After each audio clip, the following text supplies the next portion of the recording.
Welcome to this week's edition of Coach Prep. Coach Don and I are here in the Cherokee Batting Range podcast studio getting ready to record episode number 204. We're going to start a new series this week. We're going to get into that in a second. But before we do that, let's talk about our sponsors. First, the Anderson Bat Company. Everything Fast Pitch is very proud to have Anderson Bat Company as our presenting sponsor. Anderson Bat Company is using the latest and greatest bat technology to corner the market in the fast pitch world. They have the -9 Rocket Tech, the -10 Carbon, and the -11 Carbon Light. Anderson Bat Company is using this technology to put a high-performing bat in the hands of hitters that really know the difference between a good bat and a great bat. We're also working with Anderson to provide a discount for all of our listeners. Go to the Anderson Bat Company website and order your bats. Use the EFP20 discount, which is for everything fast pitch, and you'll get a 20% discount. And as always, take advantage of that EFP20 discount. It's a great way for you to save that additional 20% on an already great product. And we've been talking on Everything Fast Pitch that Anderson is providing us with a bat and a glove to give away to patrons. That takes us to our patreon.com/everythingfastpitch. If you're in a position where you can help us, if you see value in what we're doing, we would love for you to become a patron.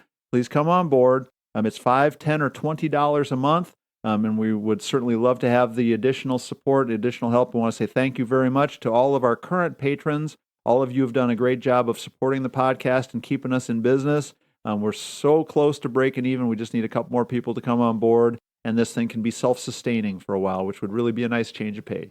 The idea that Stan had that I think is a great one, we're going to start today going around the field talking about coaching ideas and important things to be thinking about while coaching each of the different positions. Being that we're not very creative, we're just going to go through the position numbers. We're going to start with the old number one, the pitching position. And here's one of the reasons why I think this series has a lot of potential. All the positions have certain specific things that are very important to them that make those positions something special.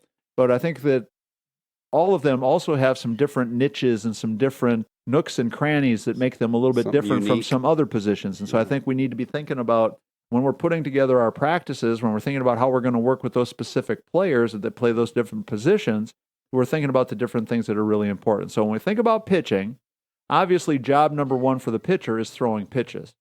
Right. So a certain amount of all of our thinking about what we're doing with our pitchers has to be on the preparation and knowing that they're 100% prepared to step on the mound and pitch effectively, throw strikes, get hitters out, work ahead in the count, all those things that we think are important for pitchers to do. But the pitching position is a little bit different for most of us because the vast majority of us coaching the pitchers on game day are not the primary instructor that the pitcher's dealing with in their training. And so I think that already kind of sets us up for an interesting discussion about the pitching position. I was going to say, Tori, that's almost 90% of the time that the coach is not the one that's training the pitcher. So, and even in the college setting now, most of the college programs have a pitching coach. Right. So the person that's, I guess, establishing the practice guidelines needs to be in tune with the things that they're doing prior to getting their practice, right? Yeah. So I think that's an important part. Number one is knowing what the pitcher's workload is before they get to practice, how much they've already thrown, kind of what their training regimen looks like, so that when we're thinking about what they're going to do in practice, from a pitching perspective, fits into an overall plan, an overall picture of what that pitcher needs to be doing to be ready to pitch on, Thursday or Friday or Sunday or whenever our next game might be. And unfortunately, this is an area that I think sometimes we get off track because in some situations we don't have a really good communication built up between the pitching coach, the pitching instructor, and the coaches of the teams. And so a lot of times I think we're basing a lot of our decision making on what the parents are saying, what the player's saying, kind of what the player might really want to do versus what they really should be doing. So I think our first obligation is to get as much a handle as we can on what that pitcher is already doing so we don't set ourselves up for a heartbreaking situation where we pile on with so much more work at practice that the pitcher's not going to be effective come game day. Yeah, because there is a lot of other things that are important from that pitching circle, from fielding balls to backup routines for balls that are hitting the outfield and pop-up communication and just a ton of different things that that need to be covered as well. Right. But I don't know if a pitching journal, if you can hand your journal to the coach and they can look and go, okay, it's been 4 days since you've thrown, so whatever we have planned will be appropriate. Well, and some sort of like we said earlier, an overall plan that makes sense for the player's preparation. So I think that's just got to be job one. So actually getting ready to step on the mound and throw pitches is one part of it. Now, you touched on a bunch of the other stuff that also should be figured into and built into our practice routine. One of the traps that I see a lot of pitchers falling into is they spend so much time on the pitching that they don't spend enough time on some of the other stuff. Right. So sometimes, we have, pitchers that are, depending upon the level and the development of the team, sometimes we have a pitcher who is by far the best overall player on the entire team and is a great fielder and is a great hitter and is a great base runner and all those kinds of things. We have the other extreme where the pitcher is almost like a statue of a player that just has the ability to pitch really well. Right. And somewhere in between is where most kids fall. But so now, just a quick review. So the pitching part, for some of our pitchers, that might mean they don't pitch at all at practice because they've already done enough pitching work on their own. They might spend a little bit of time pitching at practice. They might spend a little bit of time pitching with whoever is in charge of our pitching on our team, whether it's the head coach or another coach on pitch calling and stuff like that. There might be a little bit of chalk talk or a little bit of melding of the minds to make sure that we're kind of all on the same page for what's working well, that kind of stuff. But so we have to have that part of the plan figured out and make sure that we're managing that really well. Then from that point on, we have to make sure that everybody who pitches on our team gets practice at the other stuff and work on the other stuff that we really want them to be able to do. And here's the one thing that I'm going to say, and this is going to sound like blasphemy to some of our coaches. Way too many of you are pigeonholing pitchers into the pitcher-only scenario Yep. Way too early, way too young. Here's the way I think about this game. There's 3 things that are fun: hitting, running, and playing defense. So for the pitcher, pitching, and hopefully fielding. To take some of those things away from that pitcher just because she's been blessed with an arm that can make a circle and throw a strike, to me, is something we have to be really careful about. Well, Tori, I think you're touching on something really important because when I'm 11, 12, 13, 14, maybe even after that, if pitching goes away and I have not been working on my hitting, I have not fielded very many ground balls, I have not done any of these other things, my game might be very limited at that point, right? Where is if we were making those things important pieces for pitchers that, I might be able to get more innings. Like you said, if we got a pitcher that can play some right field. Yep. But to make him pitcher only is pretty tough at a young age. Yeah, no, I hate that whole concept. Now, of course, my caveat was really simple. If a pitcher proved that they were good enough to do other things, I would let them do other things. But they had to prove that they were capable of doing it. But that kind of comes back to what we're talking about now. Too many of these kids don't get a chance to show that they're capable of doing anything else. Well, and what you mentioned at the beginning, the pitcher that is really good at might be your best fielder, might be your best hitter, it's probably because they're working at it. Right. And they're doing the things to become that better fielder, better hitter. Right. Yeah. So now when we're thinking about what we're doing from a training the pitcher's perspective, so we have to have fielding built into what we're doing. We have to have a component of that has the pitcher working on fielding from an active position similar to what they would be in when they're pitching. So one of the things I see all the time is pitchers just standing in the circle and they know somebody's going to hit them a ground ball. They hit them a ground ball and it has nothing to do with the position that they would be in or how they would look if they had just finished a pitch.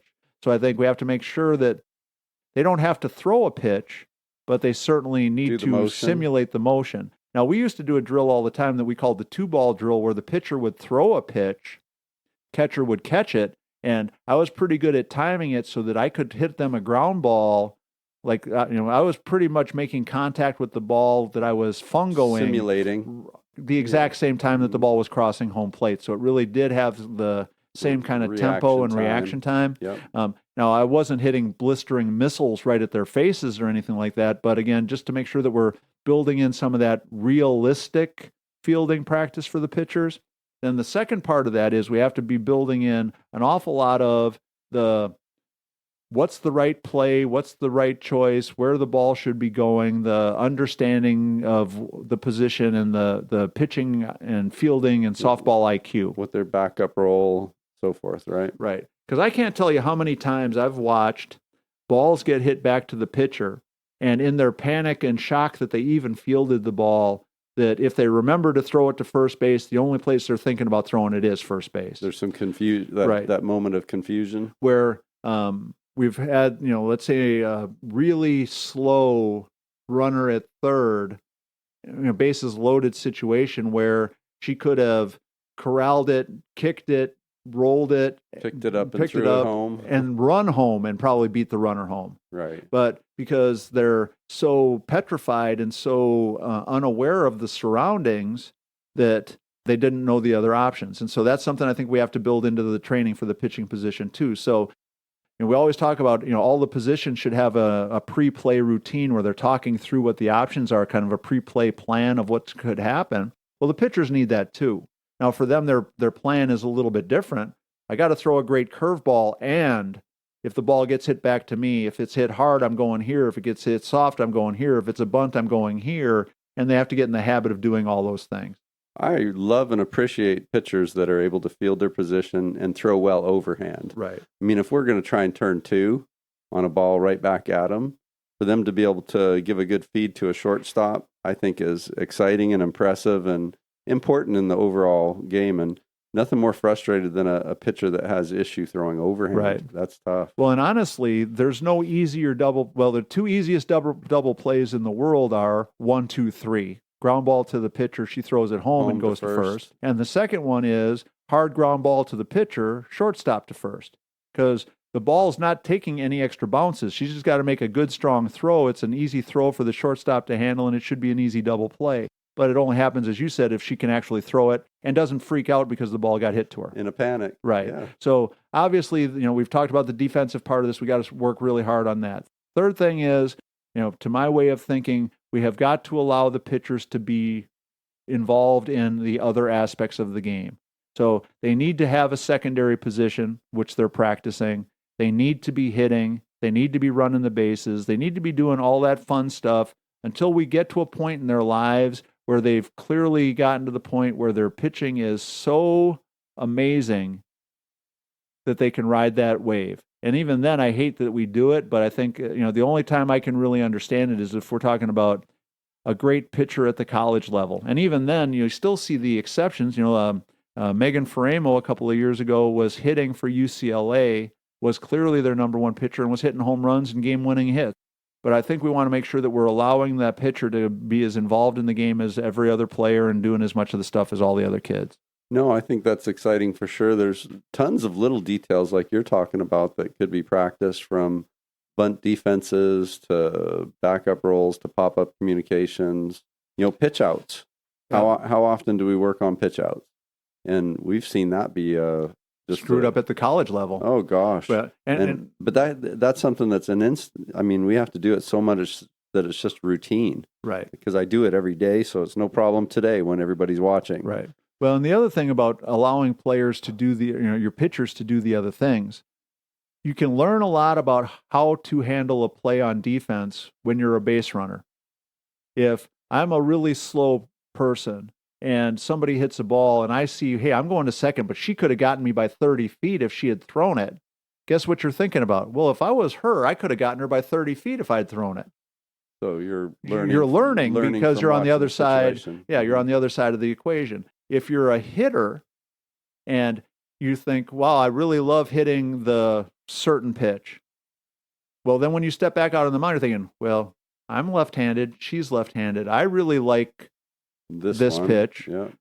I bet you she might like this one too. So maybe I'm already thinking about the strategy of what might work better and those kinds of things. So I just think, but if you're never hitting, then you're not right. You're not thinking about what hitters side. do, yeah. right? And so then we're missing out on so much of the potential knowledge and experience that we should be gaining. So pitching is position number one. First one we're going to talk about. We've talked about a lot of things about that position today. Hopefully it's giving you some things to think about. If there's things that we missed and things that you think we should add to the discussion, please send us an email at everythingfastpitch@gmail.com or fastpitchprep@gmail.com, either one of those email addresses. Coach Don and I want to really talk about stuff that you're interested in. We're always looking for feedback and stuff like that. So make sure you go to our fastpitchprep.com website, check out the blogs and the YouTube channel, order your Square Cuts training discs there. They're $49.95 a dozen. Make sure you support our sponsors, the Anderson Bat Company, and make sure you think about becoming a patron. Go to patreon.com/everythingfastpitch. We really can and would appreciate the support, and certainly do appreciate all the patrons that we have on board with us right now. So for Coach Don McKinley and our producer, Stan Lewis, this is Coach Torrey saying thanks for listening.